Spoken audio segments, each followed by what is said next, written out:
you will not erase us. Beloved, Black History Month has gotten off to an interesting start, to say the least. Only a few days after taking the oath of office, Black people and brown people have occupied the new president's mind.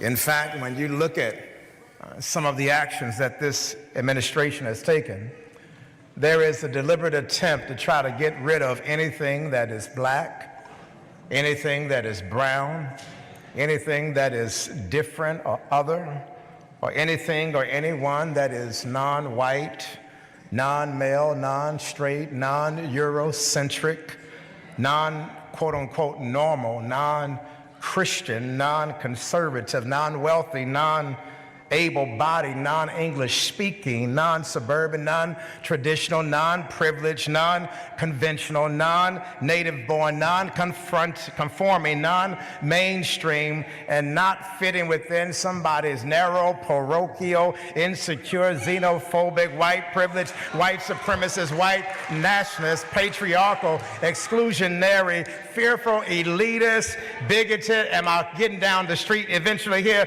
fastest definition of what it means to be American.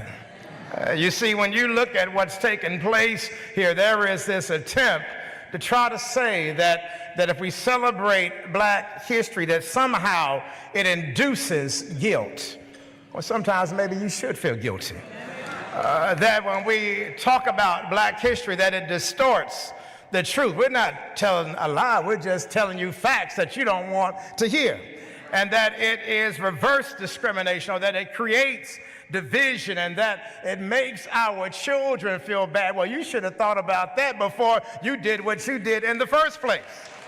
Or that even that it does not represent American values. And this is the one that really gets on my nerves, is that when we talk about Black history, that it is unpatriotic.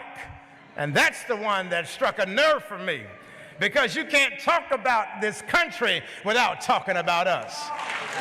You can't talk about the blood, the sweat, and the tears that have been paid without talking about us.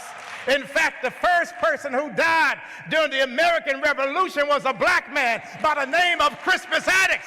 You can't talk about anybody who's given their life and their blood for this country without talking about black people. So don't you dare ever call us unpatriotic. We were the ones who died for this country first. And so much so that John Adams and Paul Revere used the death of Crispus Attucks as a rallying cry for the American Revolution. Don't you know that they were timid? But it was a black man who didn't mind being out there front, even though he knew that he was not experiencing the same justice and the same equality that was afforded to those who looked differently than him. Yes, our blood and our black bodies served as the sacrificial down payment on the establishment of the United States of America. You can't talk about America without talking about us. You can't tell the American story without telling our story first. You can't erase what has been written down in blood, sweat, and tears. Yes, beloved, I want you to know they are trying everything to try to erase us.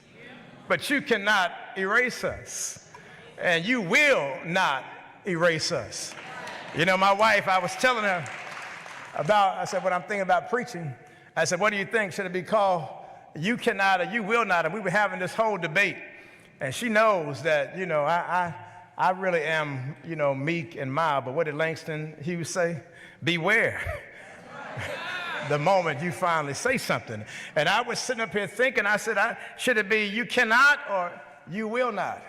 And then I started hearing the ancestors say, you will not. Because see, cannot means that it's just defined, but will not mean you better not try me.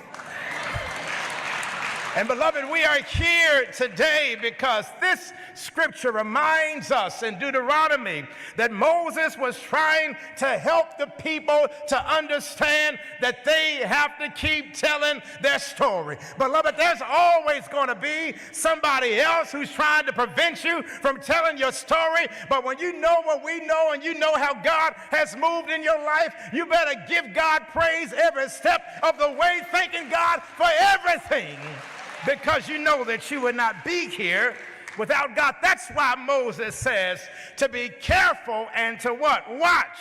Yes, Moses was after being intentional. Moses was after being active. Moses was after being bold with their faith. The word watch in Hebrew also means, it can be translated as guard.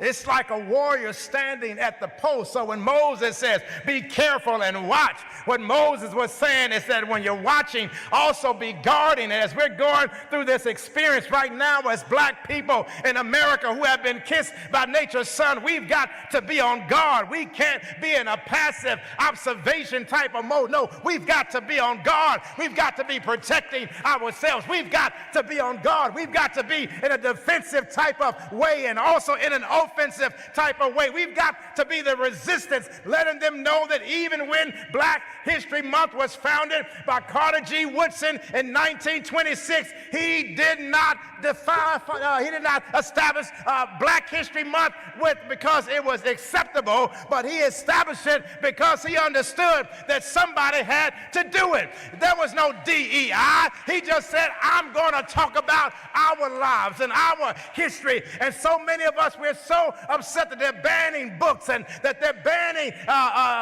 ceremonies. But I want you to know, you've got to have a Carter G. Woodson spirit that says, even if you don't acknowledge me, I'm going to acknowledge myself. I'm going to celebrate myself. I'm going to let the world know about my accomplishments. Stop waiting for somebody else to validate you, and you validate yourself. You are somebody. You are a child of God. You are fearfully and wonderfully made. And that's why this month ought to be important for us, because to be quite honest, he just made me celebrate being black even more. You see, executive orders can't change what's in your heart. Executive orders to eliminate diversity and claiming that it's uncomfortable. We have our own story to tell. And you know, I've been thinking about this, and God's really been speaking to me and speaking to you in this particular church that we so love, called Abyssinian, is because we have to be watchful and careful, knowing that we have to be defenders of our legacy and our history. And beloved, I want to share this other point with you today, is that not only must we be watchful and careful, but we must understand what Moses was after here in this text. And he said, do not let our history fade from our hearts. Yeah. Listen, beloved, the only way there will not be a black history is if you let our story fade from our hearts. Yes, when Moses commanded the Israelites not to let their history fade from their hearts, he wasn't talking about textbooks. He wasn't talking about school curriculum. He was not talking about he was talking about something that was deeper, something that lives in us. Yes, he understood something just like Carter G. Woodson understood.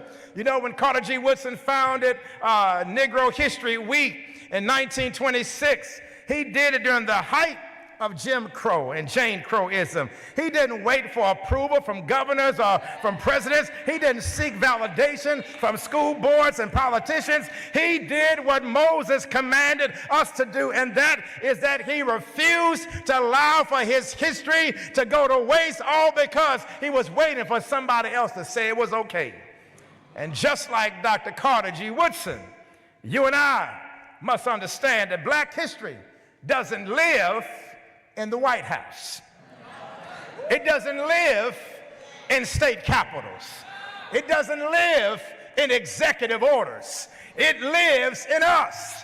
It lives in our hearts. And it lives, beloved, all throughout our veins. You ought to feel the ancestors talking to you. And that's why when they try to tell us that black history is controversial, we laugh. What did Claude McKay say? We what? Wear the mask that grins and lies, that hides our cheeks and fades our eyes. Beloved, I want you to know today that we have a great history. And that's why I love what Dr. Martha Jones there at Johns Hopkins, the way she puts it. She says, as heinous as book bans are, they're not making history disappear. I want you to get that, beloved. It's because we are now in a season where we have to make sure that our history, our culture is a part not only of our story, but for others to hear our story. But then Moses says something else, and I'm done for the day. He says, remember our generational mandate, and that is to teach it to our children and their children after them.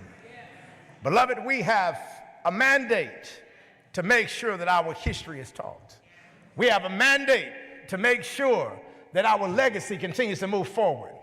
Just look at our sanctuary right now. I want to thank black teachers who care and all of those who put our sanctuary and make it look so beautiful, adorned and African drapery. Give them a round of applause.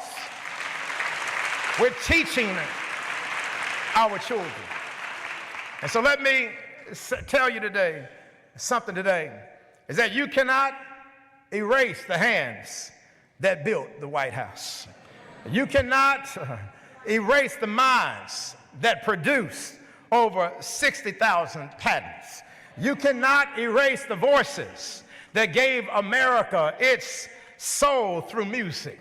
No, you cannot erase the blood that has watered the trees of liberty. You cannot erase the scientists who saved countless lives. You cannot erase the inventors who transformed this nation. You cannot erase the soldiers who died on the battlefield. You cannot erase what we've done. For how can you erase a George Washington Carver from agriculture?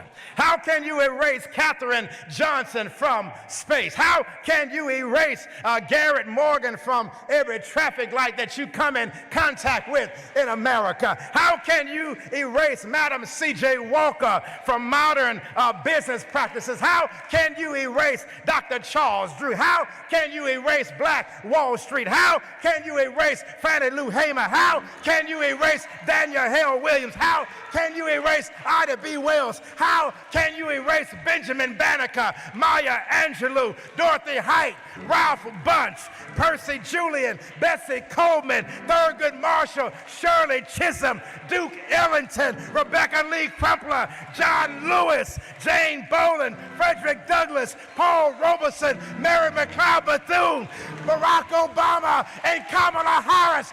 You can't. I said you can't erase us, and you will not erase us.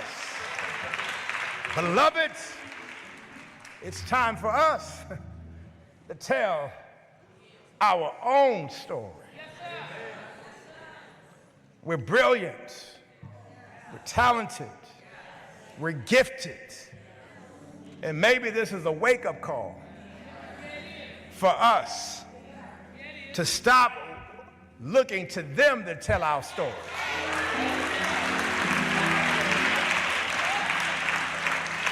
Because if they tell it, they're going to mess it up anyway. And so we might as well, what? Tell our own story. And I'm going to give you this, and I promise you I'm done. I went to the getting my shoes done the other day. I love to shine them because it reminds me of Dr. Barnes and my grandfather, Dr. Sandy Johnson, because he would always shine all of his shoes, even though he would wear one pair of shoes to church on Sunday, but he would shine all 4 pair of shoes on Saturday night.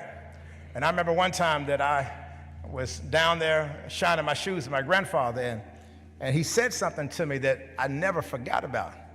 He said, "You don't need to put wax on your shoes." I said, "What are you talking about, Pawpaw?" He said, He said, you already got wax on it. I said, no. I said, I got to put some wax on my shoes. He says, no, because you've been waxing. He said, it may look like it's dirty. He said, but if you just wipe it off, and if you buff it, the shine will come back. And beloved, that got me thinking about all that's happening to us. We've been beaten down, but all we need to do is wipe it off and buff it and watch us come back.